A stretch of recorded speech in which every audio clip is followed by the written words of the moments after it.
नमस्कार साथियों, स्वागत है आप सभी का आपके अपने YouTube channel bound to education में। मैं आप सभी का स्वागत करता हूं आज के इस नए वीडियो में। आज हम लोग जेएसएससी पीजीटी के सिलेबस को आगे बढ़ाएंगे और आगे के टॉपिक्स को देखेंगे और जानेंगे कि आपके आने वाली परीक्षा में किस प्रकार के क्वेश्चंस बन सकते हैं। टॉपिक को शुरू करने से पहले चलिए देख लेते हैं कि हम लोगों ने जो सिलेबस है कौन कौन सा टॉपिक पढ़ चुका है। तो देख सकते हैं हम लोग का सिलेबस है। इसमें हम लोग idea of de Broglie matter waves पढ़ चुका था, Heisenberg uncertainty principle, atomic orbital, Schrodinger wave equation, significance of Sai and Sai square और क्वांटम नंबर्स। इतना तक पिछले वीडियोस में कर चुका था। ठीक है, आज हम लोग शुरू करने वाले हैं radial and angular wave function से। तो चलिए आज के इस टॉपिक को शुरू करते हैं। उससे पहले मैं आपको बता देता हूँ, अगर आप जेएसएससी पीजीटी के अलावा जेएसएससी लैब असिस्टेंट या फिर आप टेक्निकल का फॉर्म भरे हैं तो उनके लिए भी सिलेबस सेम है। तो आप देख सकते हैं वीडियो को, हम लोग डिटेल में पढ़ रहे हैं, एक एक टॉपिक पढ़ रहे हैं। मैं आपको बता देना चाहता हूं कि आपका जो एग्ज़ाम है उससे पहले हम लोग सिलेबस कंप्लीट कर लेंगे। चैप्टर 1 थोड़ा लंबा है, इसलिए इसमें थोड़ा टाइम लग रहा है। ठीक है, तो चलिए आज के इस वीडियो को शुरू करते हैं। आज के पहले टॉपिक पे radial and angular wave function. तो आज का टॉपिक है radial and angular wave function. हम लोग जो भी कवर कर रहे हैं सिलेबस, इससे बाहर एक थोड़ा भी नहीं पूछेगा, एक भी क्वेश्चन नहीं पूछेगा। जेएसएससी लेवल का ही हम लोग पढ़ रहे हैं। और इससे पहले राजस्थान में लैब असिस्टेंट का एग्ज़ाम हुआ था, उसमें जो जो क्वेश्चन आया था उसके आधार पर हम लोग पढ़ रहे हैं, जिससे लैब असिस्टेंट का भी आपका कवर हो रहा है और आपका पीजीटी के लिए तो कवर हो ही रहा है। ठीक है, तो चलिए जानते हैं radial and angular wave function किसे कहा जाता है। तो इससे पहले वीडियो में हम लोगों ने जब श्रोडिंगर वेव इक्वेशन पढ़ रहा था तो साई के बारे में जाना था। साई किसे कहा जाता है? साई हम लोग वेव फंक्शन को कहते हैं। क्या दर्शाता है? ये एटॉमिक ऑर्बिटल को दर्शाता है। ठीक है, उसके बाद और एक चीज़ जाना था कि एटम के अंदर साई का वैल्यू अलग अलग होता है, डिफरेंट डिफरेंट होता है, जिसके कारण ऑर्बिटल भी अलग अलग होता है। ठीक है, और एक चीज़ जाना था कि साई स्क्वायर, इसको कहते हैं probability of finding the electron, अर्थात कि किसी क्षेत्र में इलेक्ट्रॉन के पाए जाने की कितना प्रोबेबिलिटी है उसको हम लोग साई स्क्वायर से डिनोट करते हैं। ये चीज़ हम लोगों ने जाना था। ठीक है, तो उसका यूज़ हमें यहाँ पे देखने को मिलेगा। तो दो चीज़ हम लोग को यहाँ पे देखने को मिलता है, एक रेडियल और एक एंगुलर वेव फंक्शन।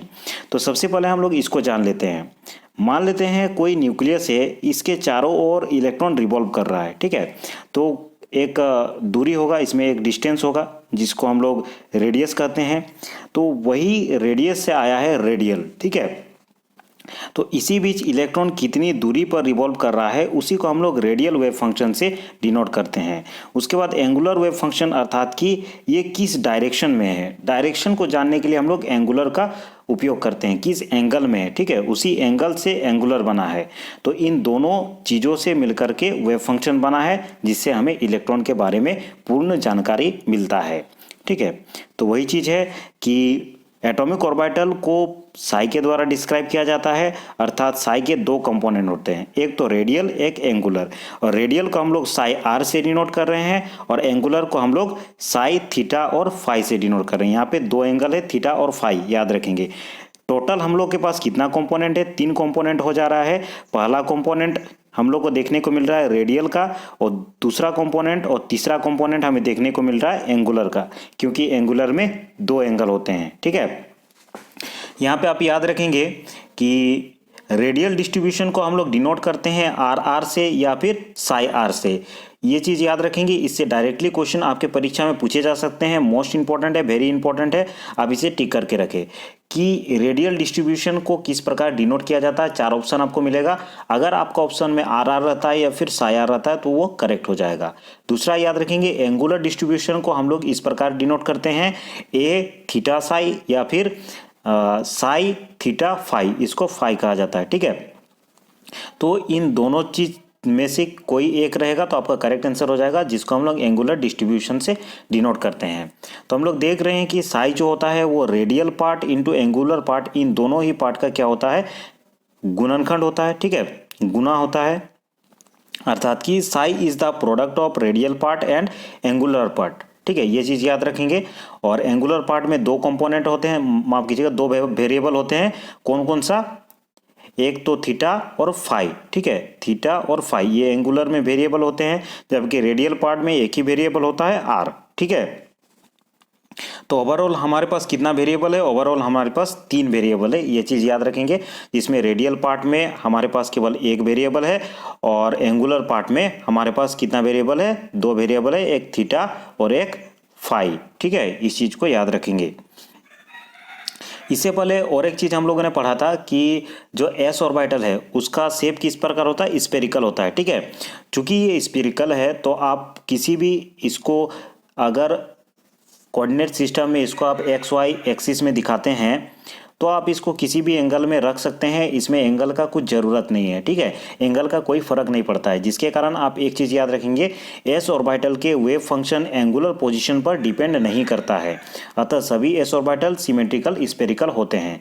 इसीलिए सभी जो एस ऑर्बिटल होते हैं वो सिमेट्रिकल स्फेरिकल होते हैं, याद रखेंगे। केवल ये रेडियल वेव फंक्शन पर डिपेंड करता है, एंगुलर वेव फंक्शन पर डिपेंड नहीं करता है। Very very important question. इससे पहले कुछ दिन पहले राजस्थान में जो लैब असिस्टेंट का एग्ज़ाम हुआ था ये क्वेश्चन पूछा गया था। ठीक है, उसी के आधार से मैं पढ़ा रहा हूँ, जिसके कारण आपका लैब असिस्टेंट का एग्ज़ाम भी कवर हो जाए और जो पीजीटी का एग्ज़ाम है वो तो कवर होगा ही। ठीक है, तो याद रखेंगे, S orbital does not depend upon angular wave function, it is only depend upon radial wave function. ये चीज़ आप याद रखेंगे। ठीक है, तो पी एंड डी ऑर्बिटल को वेव फंक्शन एंगुलर पोजीशन पर डिपेंड करता है। वहीं पी एंड डी जो ऑर्बिटल होते हैं ये दोनों रेडियल पर भी डिपेंड करते हैं और एंगुलर पे भी डिपेंड करते हैं। क्यों डिपेंड करते हैं? क्योंकि पी का शेप हम लोग क्या पढ़ा था? डम्बल शेप में पढ़ा था, और इसमें भी पढ़ा था पी का जो ऑर्बिटल होता है, कितने ऑर्बिटल होता है? 3 ऑर्बिटल होता है, जिसमें एक होता है पी एक्स, एक होता है पी वाई, एक होता है पी जेड। तो पी एक्स को हम लोग इस प्रकार डिनोट कर रहे थे एक्स और वाई एक्सिस में। ठीक है, फिर पी वाई इस प्रकार हो जाएगा और पी जेड इस प्रकार हो जाएगा। तो एंगल पे डिपेंड कर रहा है, इसीलिए पी एंड डी दोनों ही एंगल पर डिपेंड करते हैं। ये चीज़ आप याद रखेंगे, एस एंगुलर वेव फंक्शन पर डिपेंड नहीं करता है। तो उसी को डिटेल में चलिए पढ़ते हैं। 2 वेव फंक्शन होता है, एक रेडियल वेव फंक्शन, एक एंगुलर वेव फंक्शन। यहाँ हम लोग साई के पार्ट के बारे में बात कर रहे हैं। साई 2 भागों में बांटा जा सकता है, एक तो रेडियल वेव फंक्शन और एंगुलर वेव फंक्शन। इसका पार्ट नहीं है, अभी तो इसको आप कह सकते हैं दोनों का प्लस करके, माफ कीजिएगा, दोनों का प्रोडक्ट से साई बनता है। ठीक है, तो उसी का भाग है रेडियल वेव फंक्शन और एंगुलर वेव फंक्शन। डिटेल में इसको देखते हैं। Radial wave function depends upon R. The radial part which depends on the distance R from the nucleus, अर्थात कि कोई एक न्यूक्लियस है, उसके चारों ओर इलेक्ट्रॉन रिवॉल्व करता है, इसके बीच का जो डिस्टेंस है उसी को हम लोग रेडियल वेव फंक्शन से डिनोट करते हैं। ठीक है, यह वेव फंक्शन न्यूक्लियस से इलेक्ट्रॉन के डिस्टेंस को प्रदर्शित करता है। यह वेव फंक्शन न्यूक्लियस से इलेक्ट्रॉन के डायरेक्शन के विषय में कोई भी जानकारी नहीं देता है। रेडियल वेव फंक्शन में हमें केवल रेडियस के बारे में पता चलता है, अर्थात कि न्यूक्लियस से इलेक्ट्रॉन कितने अधिक डिस्टेंस पर रिवॉल्व कर रहा है उसके बारे में पता चलता है। इसमें हमें इलेक्ट्रॉन किस जगह पे है, उसका पोजीशन क्या है, उसका डायरेक्शन क्या है, इन सभी चीज़ों के बारे में जानकारी नहीं मिलता है। इन सभी चीज़ों के बारे में जानकारी किससे मिलता है? एंगुलर वेव फंक्शन से हमें डायरेक्शन के बारे में पता चलता है, जबकि डिस्टेंस के बारे में हम लोग को रेडियल वेव फंक्शन से पता चलता है। ठीक है, आर जिसे radial part gives its size depends on the quantum number N and L. और एक चीज़ यहाँ पे इंपॉर्टेंट है, एन और एन, क्योंकि एन इज इक्वल टू हम लोग क्या देखे थे, 1 2 3 4 ऐसा दिखे थे, और ये किस पर डिपेंड करता है? ये नंबर ऑफ ऑर्बिट को दर्शाता है। ठीक है, अर्थात कि उसका रेडियस कितना है, और रेडियस अर्थात कि उसका साइज कितना है। ठीक है, तो इसमें अगर क्वेश्चन थोड़ा घुमा फिरा के पूछ ले कि कौन सा ऐसा वेव फंक्शन है जिससे आपको रेडियस या फिर साइज का पता चलता है, तो वो होगा रेडियल वेव फंक्शन। ठीक है, इस चीज़ को आप याद रखेंगे। तो इस प्रकार लिख सकते हैं हम लोग साई आर एन एल, क्योंकि आर एन और एल पे डिपेंड करता है।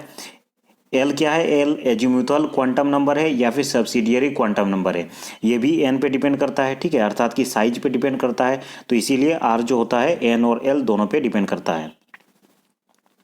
आप जानते हैं angular wave function, the angular part which is dependent only on the angle theta and phi with respect to different axis. तो एंगुलर वेव फंक्शन में हम लोगों ने पढ़ा था कि इससे हमें पता चलता है कि जो इलेक्ट्रॉन है वो किस जगह पे है, किस एंगल पे है। ठीक है, इसमें 2 एंगल पे डिपेंड करता है, एक तो थीटा और फाई, ठीक है। यह वेव फंक्शन इलेक्ट्रॉन के डायरेक्शन को प्रदर्शित करता है, जिसमें हमें इलेक्ट्रॉन के डायरेक्शन के बारे में पता चलता है, वो किस पोजीशन पे है, वो किस एंगल पे है, उसके बारे में पता चलता है, ठीक है। और ये एम और एल पे डिपेंड करता है। एम अर्थात कि मैग्नेटिक क्वांटम नंबर, इससे पहले हम लोग पढ़ा था, और मैग्नेटिक क्वांटम नंबर से हमें क्या पता चल रहा था, ऑर्बिटल के बारे में पता चल रहा था, ठीक है। तो उसी से हम लोग angular wave function, shape of the orbit, इससे हमें पता चलता है। ये एम और एल पे डिपेंड करता है, अर्थात कि मैग्नेटिक क्वांटम नंबर और एजीमुथल क्वांटम नंबर पे डिपेंड करता है। ये चीज़ याद रखेंगे। इसको डिनोट किया जाता है ए थीटा फाई से, ठीक है। Angular part describe its shape depends on the quantum number L and M. तो एंगुलर पार्ट क्या करता है, इसका शेप को डिपेंड ये करता है, डिस्क्राइब करता है। कैसे शेप को डिस्क्राइब करता है, मैं एग्जांपल एक दे देता हूँ। जैसे कि पी ऑर्बिटल है, ठीक है। पी ऑर्बिटल में हम लोग जानते हैं इस प्रकार होता है, पी एक्स, पी वाई और पी जेड, जिसमें हम लोग अगर एक्स और वाई डायरेक्शन में दिखाना चाहते हैं तो इस प्रकार डम्बल शेप का होता है। उसके बाद एक्स और वाई में इस प्रकार होता है, और वाई और जेड में इस प्रकार होता है, ठीक है। तो जिससे हमें शेप का पता चलता है। पी एक्स लेंगे तो हम लोग को पता चल रहा है कि एक्स डायरेक्शन में ले रहे हैं, पी वाई लेंगे तो हम लोग को पता चल रहा है कि वाई डायरेक्शन में ले रहे हैं, ठीक है। पी जेड हम लोग ले रहे हैं तो जेड डायरेक्शन में ले रहे हैं। तो इससे हम लोग शेप का पता चल रहा है, जो कि एजीमुथल क्वांटम नंबर और मैग्नेटिक क्वांटम नंबर पे डिपेंड करता है, ठीक है। अब चलिए जानते हैं ग्राफ्स के बारे में। इसमें ग्राफ से आपके परीक्षा में प्रश्न बनने के चांसेस है, ठीक है। ग्राफ से भी आपके परीक्षा में प्रश्न बनेंगे, तो इसे हम लोग ध्यान से देखते हैं। Plot of radial wave function with distance, ये आपका कोर्स में भी है पढ़ना कि उसका ग्राफ और प्रोबेबिलिटी डिस्ट्रीब्यूशन कर्व भी है, तो उसको भी हम लोग आगे देखेंगे। Plot of radial wave function with distance, ठीक है। हम लोग अभी रेडियल वेव फंक्शन को दिखा रहे हैं, डिस्टेंस से किस प्रकार दिखाएंगे वो चीज़ को हम लोग जानते हैं। When the radial wave function R और psi R is plotted against R, the following diagram are obtained. अगर हम लोग रेडियल वेव फंक्शन को आर के अगेंस्ट में प्लॉट करते हैं तो उसका डायग्राम किस प्रकार बनता है उसे देखते हैं। ये डायग्राम 1s के लिए है। आप एक्स और वाई एक्सिस में हम लोग इसको प्लॉट कर रहे हैं, ठीक है। इधर हम लोग का रेडियल वेव फंक्शन लिख दिए और आर के रेस्पेक्ट में हम लोग कर रहे हैं, तो इसका जो ग्राफ है वो इस प्रकार बनेगा, ठीक है। इस चीज़ को याद रखेंगे। यहाँ पे किसी भी प्रकार का नोड नहीं बनेगा, ये चीज़ याद रखेंगे। जीरो नोड, नोड किसे कहते हैं आगे के ग्राफ में हम लोग को देखने को मिल रहा है, आप इस ग्राफ में देख सकते हैं, ठीक है। ये 1s के लिए है और ये 2s के लिए। 2s के लिए अगर हम लोग प्लॉट करते हैं r versus radial wave function को, तो इस प्रकार ग्राफ बनेगा। इसमें नीचे जाएगा फिर ऊपर आएगा, इसमें माइनस और प्लस दोनों प्रकार का जो वेव है वो हमें पता चलता है, क्योंकि हम लोग जानते हैं वेव किस प्रकार, ऐसे ऐसे इस प्रकार से ये वेव जाता है, तो जिसमें ये माइनस में भी हमें प्राप्त होता है और प्लस में भी हमें प्राप्त होता है। ये चीज़ याद रखेंगे 2s में। और इसमें एक नोड हमें मिलता है, नोड के बारे में क्वेश्चन आ सकता है डायरेक्टली कि 2s ग्राफ में जब रेडियल वेव फंक्शन का ग्राफ हम लोग दिखाते हैं तो कितना नोड मिलता है, तो हमें एक नोड मिलता है, ठीक है। 1s में 0 नोड, 2s में 1 नोड, ठीक है। इस चीज़ याद रखेंगे। 3s में 2 नोड मिलेगा, ठीक है। जैसे कि 2s में हम लोग को 1 नोड मिल रहा है, और 3s का अगर हम लोग ग्राफ देखेंगे तो 3s का ग्राफ में आप देख सकते हैं इस प्रकार दिखेगा। इसमें हम लोग को 2 नोड मिल रहा है, तो नोड का संख्या याद रखेंगे। इससे क्वेश्चन पूछा जा सकता है या फिर डायरेक्टली ग्राफ से क्वेश्चन पूछ देगा, तो ग्राफ आप याद रखेंगे, ठीक है। 1s में याद रखेंगे किसी भी प्रकार का हमें नेगेटिव लूप नहीं मिलता है, जबकि 2s में हमें नेगेटिव मिलता है, उसके बाद 3s में फिर से ऊपर जाता है। इस चीज़ को आप याद रखेंगे, ठीक है। और 2 नोड मिलता है। उसके बाद p का ग्राफ जो होता है वो इस प्रकार होता है, p का ग्राफ इस प्रकार होता है। 2p में कोई नोड नहीं होता है, जबकि 3p में आएंगे तो 1 नोड मिलेगा हमें, ठीक है। तो इस चीज़ को याद रखेंगे। 3d का ग्राफ इस प्रकार होता है। इस ग्राफ को याद करने के लिए एक मैं ट्रिक बता देता हूँ, जिससे आपका जो है याद रहेगा। जैसे कि एस का शुरुआत किससे होता है, एस का शुरुआत जब हम लोग कॉन्फ़िगरेशन करते हैं तो एस का शुरुआत क्या होता है, 1s से होता है, ठीक है।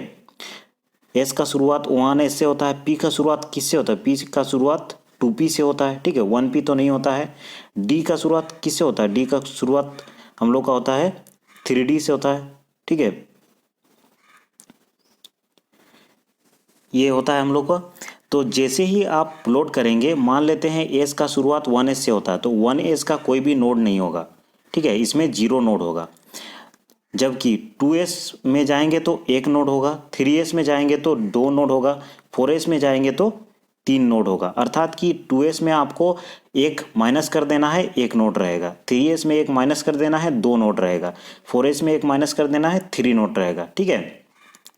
उसके बाद 2p में उसी प्रकार हम लोग देखते हैं, जैसे कि 2p का जो स्टार्टिंग होता है वो 2p से होता है, p का स्टार्टिंग किससे होता है, 2p से होता है। तो 2p में हम लोग को किसी भी प्रकार का नोड नहीं देखने को मिलेगा। जबकि 3p में जाएंगे तो हम लोग को एक नोड देखने को मिलेगा। ठीक है। जैसे कि यहाँ पे हम लोग देख रहे हैं 2p में कोई भी नोड हम लोग को देखने को नहीं मिल रहा है। ठीक है। लेकिन 3p में जाएंगे तो एक नोड हमें देखने को मिल रहा है। तो इसे आप याद रखेंगे, जिससे स्टार्टिंग होता है, जैसे कि d का स्टार्टिंग 3d से होता है, 3d में हमें 0 नोड देखने को मिलेगा। जबकि 4d में जाएंगे तो हम लोग का एक नोड देखने को मिलेगा। तो इस चीज़ को याद रखेंगे। आपका एग्जाम में अगर भूल जाते हैं तो आपको याद रखने के लिए मैंने बता दिया। ठीक है। अब plot of angular wave function को देखते हैं। वो तो हम लोग रेडियल वेव फंक्शन को देख रहे थे। अब एंगुलर वेव फंक्शन को किस प्रकार प्लॉट किया जाता है उसे हम लोग देखते हैं। The angular wave function is independent of the radius. ये रेडियस से इंडिपेंडेंट होता है। ठीक है। और केवल एंगल पे डिपेंड करता है, थीटा और फाई पे। ठीक है। The wave function psi of s orbital do not change with angles because this is non directional। इससे पहले भी स्टार्टिंग में ही हम लोगों ने पढ़ा था कि s का जो शेप होता है वो क्या होता है, स्पेरिकल होता है। ठीक है। इसे किसी डायरेक्शन में रखो स्पेरिकल ही होगा। तो ये एंगल पे डिपेंड नहीं करता। ये बहुत अधिक इंपॉर्टेंट क्वेश्चन है, इस चीज़ को आप याद रखेंगे। ठीक है। तो आप लोग देख पा रहे हैं एस ऑर्बिटल जो है ये स्पेरिकल होता है, ये कोई भी एंगल पे डिपेंड नहीं करता है, तो ये हमेशा स्पेरिकल ही रहेगा। जबकि पी ऑर्बिटल डिपेंड करता है। अगर एक्स वाई में इसको प्लॉट कर रहे हैं तो आप एक्स डायरेक्शन में ये पी एक्स हो गया, एक्स डायरेक्शन में ये वाई डायरेक्शन में प्लॉट करेंगे तो पी वाई हो गया, एंड जेड डायरेक्शन में प्लॉट करेंगे तो पी जेड हो गया। ठीक है। उसी प्रकार आप प्लॉट कर सकते हैं डी का भी। ठीक है। डी का हम लोगों ने पढ़ा था, डबल डम्बल शेप होता है, ये शेप होता है डी का। ठीक है। तो ये जब प्लॉट करेंगे तो मोर कॉम्प्लिकेटेड होगा। ठीक है। तो आप पी तक याद रखेंगे, पी से क्वेश्चन आ सकता है। ठीक है। अब जानते हैं प्रोबेबिलिटी डिस्ट्रीब्यूशन कर्व। उसमें प्रोबेबिलिटी डिस्ट्रीब्यूशन कर्व दो प्रकार का होता है, एक तो डेंसिटी कर्व और दूसरा होता है probability of finding the electron. ठीक है। तो दोनों को पढ़ेंगे। पहले डेंसिटी कर्व को देख लेते हैं। वैसे डेंसिटी कर्व तो आपका सिलेबस में नहीं दिया गया था, तो हो सकता है इससे क्वेश्चन बन जाए। और आपका जो सिलेबस में था वो सिलेबस में केवल प्रोबेबिलिटी डिस्ट्रीब्यूशन कर्व था, जो कि इलेक्ट्रॉन को फाइंड करने का प्रोबेबिलिटी होता है। उसको हम लोग आगे देखेंगे। पहले इसको थोड़ा सा जान लेते हैं, density distribution curve. Density distribution curve अर्थात कि किसी एक स्थान पे, जैसे कि आपका कोई एक 1D बॉक्स हो गया, इसके बाद v is equal to infinite होता है, v is equal to infinite, और बीच में v इज इक्वल टू 0 होता है, जिसमें आपको एक जगह पे कितना अधिक इलेक्ट्रॉन हो सकता है, इलेक्ट्रॉन का डेंसिटी क्या है, उसको हम लोग प्लॉट करने के लिए डेंसिटी डिस्ट्रीब्यूशन कर्व का उपयोग करते हैं। ठीक है। जिसमें 1s 2s 3s इन सब के लिए अलग अलग होता है। ठीक है। उसी को हम लोग डेंसिटी डिस्ट्रीब्यूशन कर्व कहते हैं। इसको साई स्क्वायर से डिनोट करते हैं। ठीक है। जैसा कि 1s के लिए आप देख पा रहे होंगे, ये डेंसिटी डिस्ट्रीब्यूशन कर्व है। क्या होता है, साई स्क्वायर के अगेंस्ट में हम लोग इसको दिखाते हैं r और साई स्क्वायर के अगेंस्ट में। ठीक है।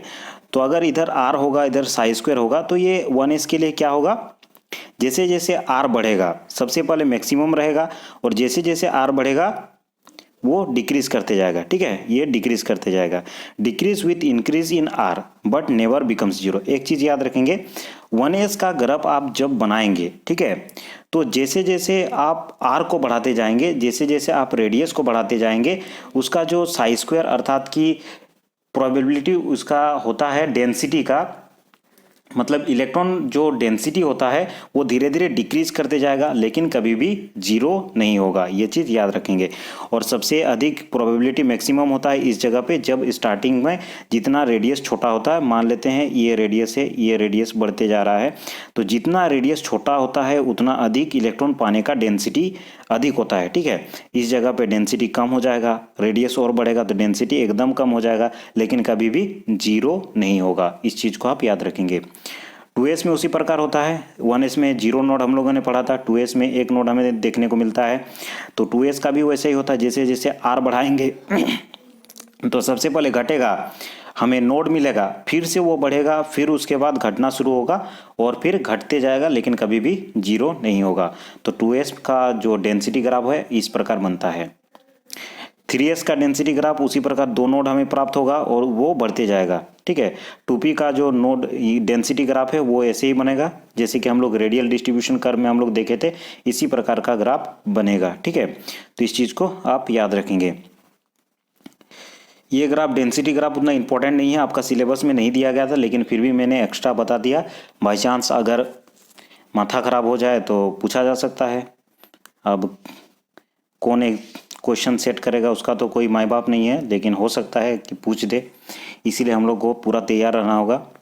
अब देखते हैं रेडियल प्रोबेबिलिटी डिस्ट्रीब्यूशन कर्व, जिसे हम लोग फाइंडिंग ऑफ इलेक्ट्रॉन भी कहते हैं, अर्थात कि किसी जगह पे इलेक्ट्रॉन पाया जाने का जो प्रोबेबिलिटी है उसको रेडियल प्रोबेबिलिटी डिस्ट्रीब्यूशन कर्व कहते हैं। ठीक है, तो उसी चीज़ को पढ़ना है। ये चीज़ आपका सिलेबस में पीजीटी के लिए भी इंपॉर्टेंट है, लैब असिस्टेंट के लिए भी इंपॉर्टेंट है और टेक्निकल के लिए भी बहुत अधिक इंपॉर्टेंट है। ठीक है, it is probability of finding the electron in a spherical shell of radius R and thickness D R from the nucleus. मान लेते हैं कोई एक न्यूक्लियस है, उसके चारों ओर इलेक्ट्रॉन रिवॉल्व कर रहा है, तो किसी स्पेरिकल सेल में इलेक्ट्रॉन के फाइंड करने की जो प्रोबेबिलिटी है उसी को हम लोग रेडियल प्रोबेबिलिटी डिस्ट्रीब्यूशन कर्व कहते हैं, जिसमें ये रेडियस हो गया और ये थिकनेस डी आर हो गया। ठीक है, इसी के आधार पर हम लोग इलेक्ट्रॉन फाइंड करने का जो प्रोबेबिलिटी है उसको निकालते हैं। ठीक है, तो जैसे कि यूनिट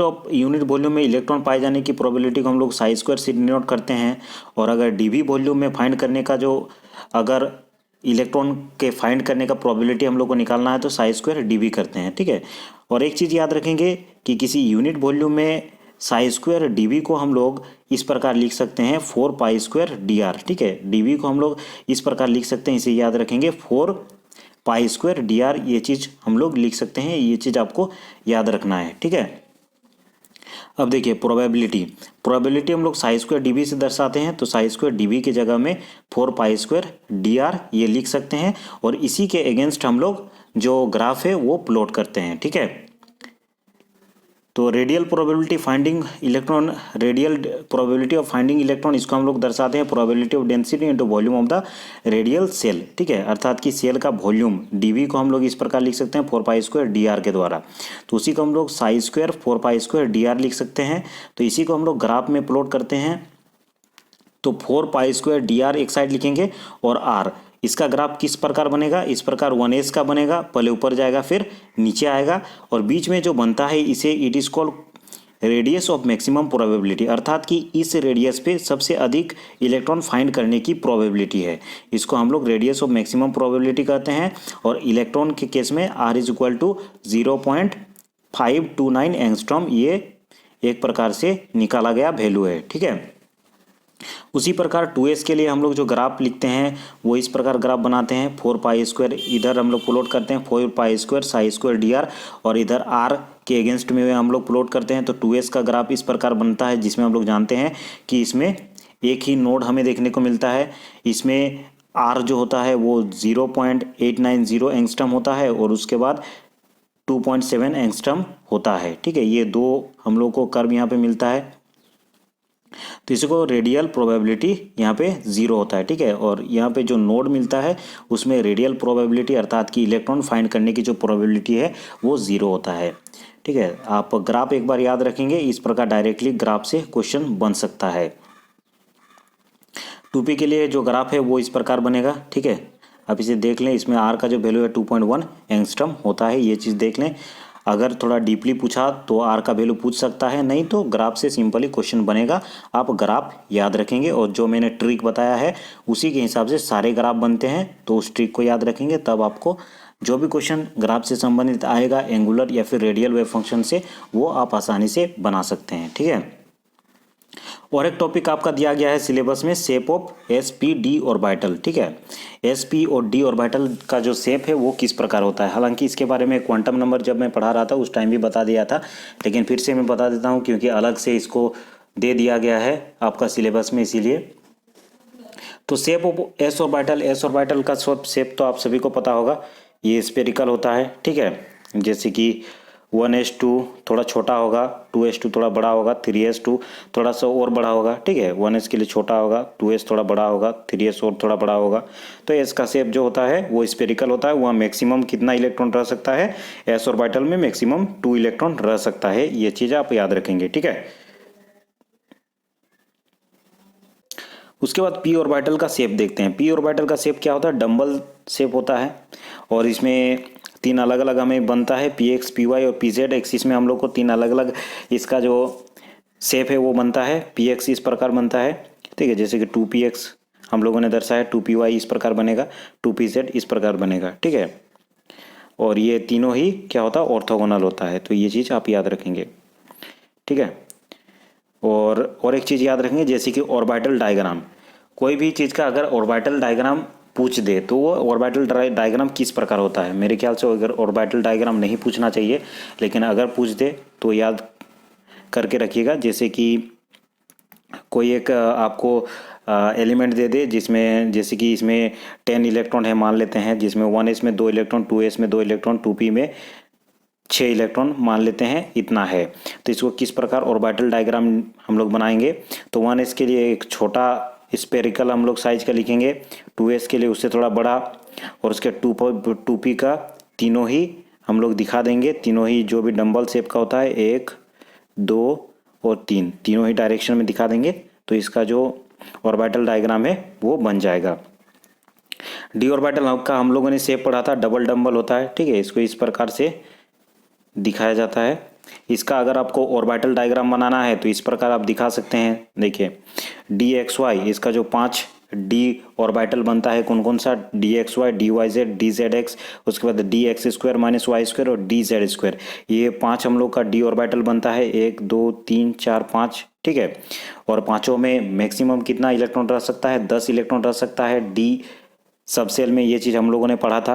डी एक्स वाई को कैसे दर्शा सकते हैं, जैसे कि मान लेते हैं ये एक्स एक्सिस है, ये वाई एक्सिस है, और डी एक्स वाई को दर्शाना है तो इस प्रकार से डबल डंबल शेप का होता है, और हम लोग डी एक्स वाई को इस प्रकार दर्शा सकते हैं। वाई जेड को दर्शाना है, मान लेते हैं ये वाई एक्सिस है, ये जेड एक्सिस है, इसको इस प्रकार से हम लोग दर्शा सकते हैं। उसी प्रकार डी एक्स जेड को इस प्रकार दर्शा सकते हैं, आप देख सकते हैं। उसके बाद D X square minus Y square को दर्शाना है तो एक्स एक्सिस और वाई एक्सिस, इसके ऊपर में आपका जो शेप है वो बनेगा। तो इस प्रकार D X square minus Y square को हम लोग दर्शा सकते हैं। और डी जेड स्क्वायर को दर्शाना है तो जेड एक्सिस में हम लोग का बनेगा, और ऊपर से और एक तो इस प्रकार का स्पेयर, चपटा स्पेयर का शेप बनेगा, ठीक है। तो इतना चीज़ आप याद रखेंगे। प्रोबेबिलिटी डिस्ट्रीब्यूशन कर्व से प्रश्न आता है, ठीक है। चलिए एक बार मैं बता देता हूँ कौन कौन सा प्रश्न इस चैप्टर से बन सकता है। इस चैप्टर से आप सबसे पहले तो याद रखेंगे साई क्या डिनोट करता है, ऑर्बिटल को डिनोट करता है, जिसे हम लोग एंगुलर, माफ कीजिएगा, वेव फंक्शन कहते हैं। साई स्क्वायर क्या दर्शाता है, किसी एक स्थान पर उसके जो इलेक्ट्रॉन के फाइंड करने की प्रोबेबिलिटी है उसको हम लोग साई स्क्वायर के द्वारा डिनोट करते हैं। ये दो चीज़ याद रखेंगे। साई का 2 कंपोनेंट होता है, एक तो रेडियल वेव फंक्शन और दूसरा angular wave function. Radial wave function को इस प्रकार हम लोग दर्शाते हैं, ये चीज़ याद रखेंगे, इससे प्रश्न बन सकता है, ठीक है। उसके बाद आगे चलते हैं, याद रखेंगे एस का जो होता है, एस केवल रेडियल वेव फंक्शन पर डिपेंड करता है, ये स्पेरिकल, माफ कीजिएगा, एंगुलर वेव फंक्शन पर डिपेंड नहीं करता है, ये चीज़ याद रखेंगे। पी और डी जो ऑर्बिटल होते हैं ये दोनों ही पर डिपेंड करता है, एक तो रेडियल पर भी और एंगुलर पर भी, ठीक है। ये चीज़ याद रखेंगे। इसको डिटेल में हम लोगों ने पढ़ा, जैसे कि radial part which depend upon the distance, अर्थात कि न्यूक्लियस से उसका कितना डिस्टेंस है इलेक्ट्रॉन का, उसी को हम लोग रेडियल वेव फंक्शन कहते हैं। तो इससे आप याद कर सकते हैं, रेडियस से बना है रेडियल, ठीक है। उसके बाद एंगुलर के बारे में हम लोग पढ़ा। एंगुलर 2 कंपोनेंट पर डिपेंड करता है, एक तो थीटा और फाई, ये चीज़ याद रखेंगे। और इससे हमें शेप ऑफ ऑर्बिटल पता चलता है। और एक चीज़ यहाँ पे याद रखेंगे, ये प्राइमरी क्वांटम नंबर, अर्थात कि मेन क्वांटम नंबर जो n इज इक्वल टू होता है 1 2 3, जिसको हम लोग बोर्स ऑर्बिट भी कहते हैं, या फिर के सेल, एल सेल, एम से एलबीएस डिनोट करते हैं उस पर डिपेंड करता है, और एजीमुथल क्वांटम नंबर पे डिपेंड करता है, ठीक है। जबकि एंगुलर वेव फंक्शन जो होता है ये एजीमुथल क्वांटम नंबर पे डिपेंड करता है और मैग्नेटिक क्वांटम नंबर पे डिपेंड करता है। ये चीज़ याद रखेंगे, इनसे प्रश्न बन सकता है। ग्राफ में हम लोगों ने देखा कि 1s में किसी भी प्रकार का नोड हमें नहीं प्राप्त होता है, 2s में हमें एक नोड देखने को मिलता है। सबसे अधिक क्वेश्चन इसी से पूछा जाता है, ठीक है। राजस्थान में जो वेब क्या बोलते हैं लैब असिस्टेंट्स का एग्जाम हुआ था उसमें भी इस प्रकार का क्वेश्चन देखने को मिला था, ग्राफिकल टाइप का, ठीक है। ग्राफ एक बार अच्छे से देख लीजिएगा, ठीक है। 1s का ग्राफ किस प्रकार होता है, 2s का, 2p का, 3d का ग्राफ किस प्रकार होता है। उसके बाद plot of angular wave function, angular wave function को किस प्रकार दर्शाते हैं। स्फेरिकल का तो दर्शा दिए, इस एंगल पे डिपेंड ही नहीं करता है, ठीक है, केवल रेडियल वेव फंक्शन पे डिपेंड करता है। जबकि p और d जो है ये एंगल पे भी डिपेंड करता है, एंगुलर वेव फंक्शन पे भी डिपेंड करता है। ये चीज़ हम लोगों ने पढ़ा, ठीक है। डेंसिटी प्रोबेबिलिटी कर्व हम लोगों ने देखा कि डेंसिटी प्रोबेबिलिटी कर्व किस प्रकार होता है। जैसे कि 1s का हम लोगों ने देखा, सबसे अधिक 1s का ही पूछता है कि जैसे कि उसका रेडियस बढ़ते जाएगा तो उसका डेंसिटी घटते जाएगा, ठीक है। लेकिन एक चीज़ याद रखें, कभी भी जीरो नहीं होता है, ये गलती कभी मत कीजिएगा, ठीक है। आपका क्वेश्चन में जैसे कि इस प्रकार क्वेश्चन पूछा जाएगा कि 2s का जो डेंसिटी कर्व है उसमें डेंसिटी कितना है, और उसमें आपका 4 ऑप्शन दे दिया जाएगा, कुछ ऑप्शन दे दिया जाएगा, जिसमें से आप कभी भी गलती से भी जीरो मत सिलेक्ट कीजिएगा, क्योंकि जीरो कभी नहीं होगा, ठीक है। कुछ ना कुछ प्रोबेबिलिटी जरूर ही होगा, ठीक है, उस चीज़ को याद रखेंगे। उसके बाद हम लोगों ने प्रोबेबिलिटी डिस्ट्रीब्यूशन कर्व देखा, तो प्रोबेबिलिटी डिस्ट्रीब्यूशन कर्व में जो भी हम लोगों ने कर्व देखा उन सबको याद रखेंगे। 1s में किस प्रकार होता है, 2s में किस प्रकार होता है। अगर r का वैल्यू याद करने सकेंगे तो याद कर सकते हैं, नहीं करने से भी चलेगा, लेकिन पीजीटी के स्टूडेंट के लिए ज़रूरी है, पीजीटी का स्टूडेंट इसे अवश्य ही याद रखेंगे। लैब असिस्टेंट्स के लिए मुझे नहीं लगता है कि r का वैल्यू पूछा जाएगा, ठीक है। तो इन सारी चीज़ों को याद रखेंगे। शेप याद रखेंगे, एस का शेप क्या होता है, एस ऑर्बिटल का शेप होता है स्फेरिकल। उसके बाद पी का जो शेप होता है वह डंबल शेप का होता है, और डी का जो शेप होता है वह डबल डंबल शेप का होता है। तो इतनी चीज़ों को आप याद रखेंगे जो कि आपके परीक्षा के लिए महत्वपूर्ण हो सकते हैं। तो अगर आपने अभी तक इस वीडियो को लाइक नहीं किया है तो इसे ज़रूर लाइक कर दे, और अगर आपने चैनल को अभी तक सब्सक्राइब नहीं किया है तो इसे ज़रूर सब्सक्राइब कर दे। और इसी प्रकार झारखंड से संबंधित विभिन्न प्रकार के प्रतियोगी परीक्षाओं की अगर आप तैयारी करते हैं तो प्लेलिस्ट को विजिट कर सकते हैं, वहाँ पे विभिन्न प्रकार के प्रतियोगी परीक्षाओं से संबंधित विभिन्न प्रकार के वीडियोज़ देखने को मिल जाएंगे। धन्यवाद, अगले वीडियो में हम लोग जल्द मिलेंगे।